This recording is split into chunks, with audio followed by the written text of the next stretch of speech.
Praise lord, అందరికి వందనాలు. దగ్గరగా ఇక్కడ దహించి అగ్ని మందిరంలో ఒక గొట్టుకోయ ట్రైబల్ ఏరియాకి సంబంధించినటువంటి ఒక విశ్వాసి మరి బిడ్డ మరి ట్రైబల్ ఏరియాలో అక్కడ ఉంటూ కూడా అక్కడ దేవుని సేవలో ముందుకు వెళ్తూ పరిచారం చేస్తున్నాడు. ఈ మందిరంలో పరిచారకుడుగా ఉంటున్నాడు.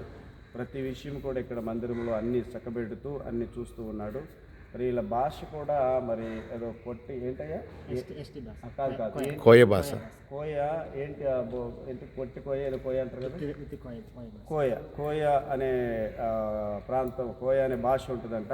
ఆ భాష రెండు మాట్లాడతాడు, మనం విందాము. రెండు మాటలు ఆయన మాట్లాడతాడు. పాస్టర్ గారు ఎలా ఉన్నారని అడగండి.